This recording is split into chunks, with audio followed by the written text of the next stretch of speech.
bloque en Diario de Cultura, seguimos en vivo hasta las 7:30 de la tarde y ahora nos metemos en el ciclo 10x10. ¿Te acordás que lo venimos comentando en las ediciones anteriores? Este ciclo que organiza, que coordina el escritor Antonio Tello y que va trayendo, invitando a numerosos escritores locales, regionales, a dar clases magistrales sobre diferentes obras, ¿no? Una lectura diferente, enfoques diferentes de diferentes obras justamente. Y hoy, dentro de un ratito a las 19:30 en el Centro Cultural Leonardo Fabio, es el turno de El Nadador, de John Cheever, con entrada gratuita, así que no tenés excusas para no ir a esta clase que va a brindar, en este caso, en el día de hoy, Susana Cabucci, que es esta poeta cordobesa que hoy nos visita y que ya está con nosotros en Diario de Cultura. Bienvenida, ¿cómo estás? Gracias. Bienvenida a Río Cuarto. Gracias, muchísimas gracias. Es una hermosa ciudad y una hermosa gente la que me ha recibido y me sigue recibiendo. Sí, con mucho gusto. Recién le decía a Susana, pero no es poetisa, la palabra es poeta, porque poeta antiguamente se le decía solamente a los hombres. ¿Y qué me respondiste, Susana? Sí, que las mujeres han luchado mucho porque el término sea para ambos sexos.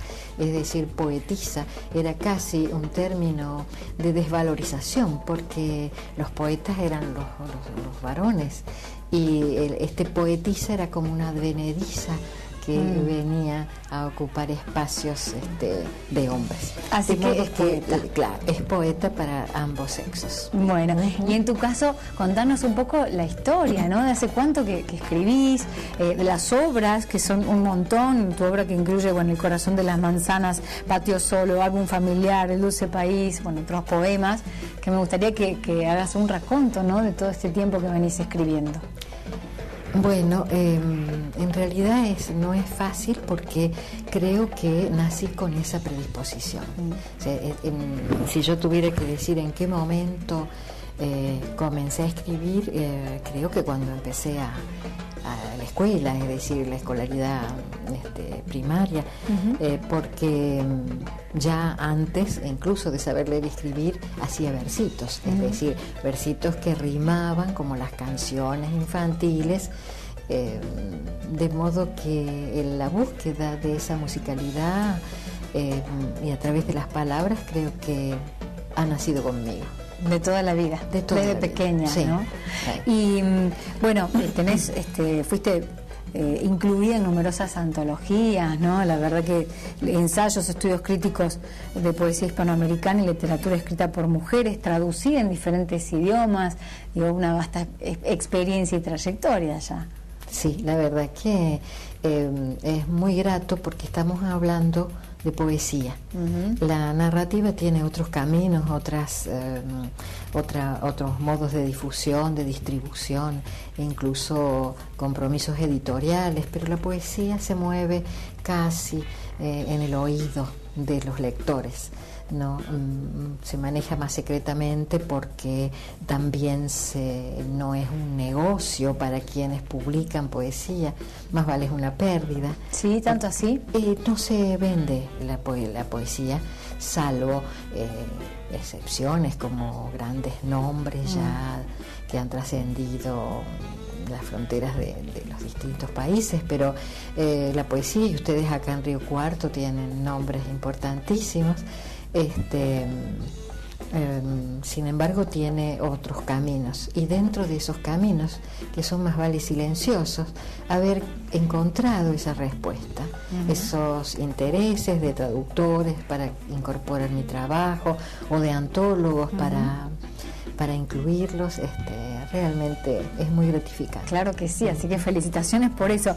Digo, ¿cómo se critica la poesía, ¿no? Los críticos de poetas, ¿cómo se critica algo que vos recién describías, que es una musicalidad que repercute directamente en aquel que la absorbe, que la consume y a la que le llega? ¿Cómo se critica la poesía? Bueno, hay distintos modos.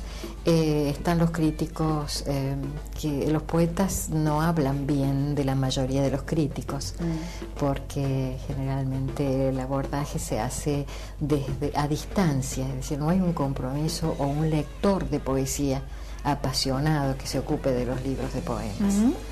De todos modos, bueno, aunque sean citados, ya es un modo de circulación. Y hay algunos investigadores o docentes universitarios, secundarios, que difunden la poesía local y nacional, y cordobesa, y en este caso riocuartense, que yo supongo que son los que consolidan una mirada crítica en los jóvenes, que son quienes seguramente serán nuestros lectores.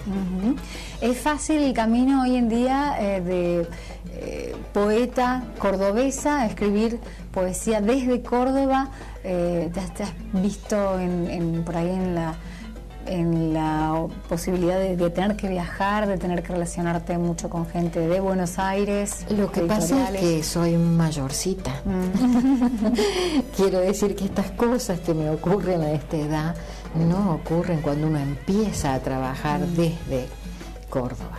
Es decir, yo tengo, no sé, pero una vida pública de más de 50 años en esto, como para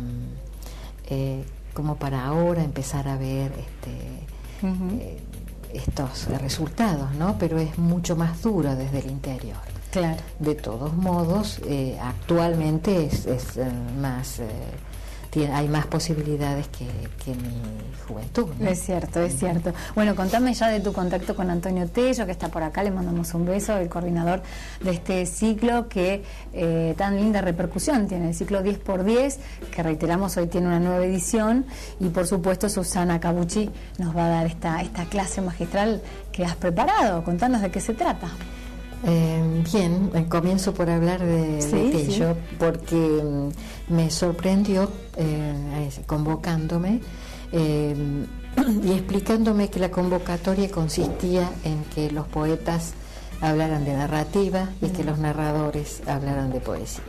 Eso incluyó también el cuento a trabajar, que era el narrador de John Cheever.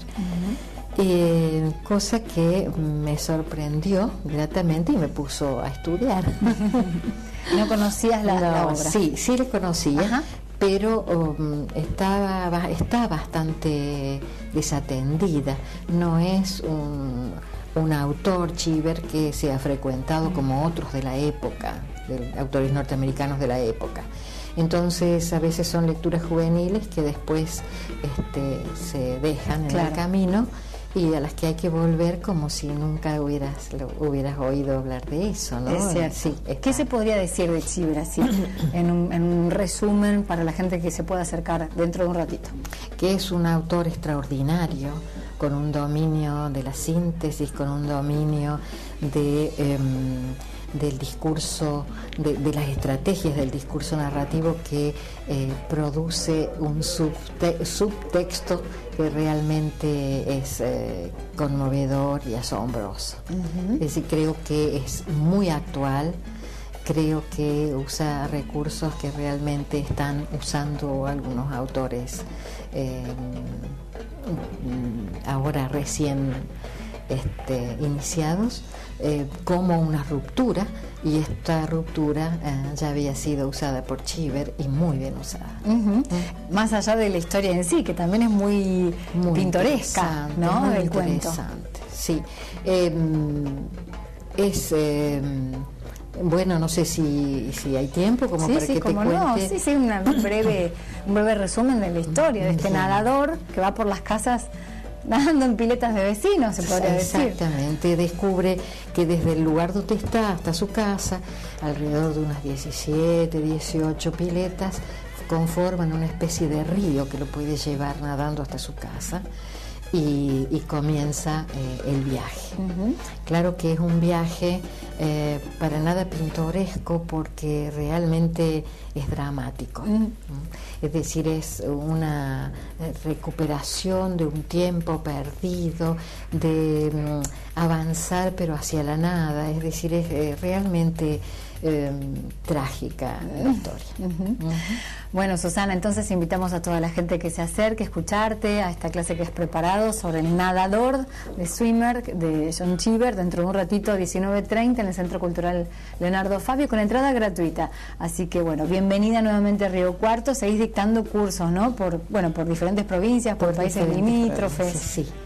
Muy bien, bueno, sigue adelante nomás y a disfrutar de esta actividad tan bella. Así es, muchas gracias, eso haré. Bueno, nosotros nos vamos a una breve pausa y ya seguimos con más Diario de Cultura.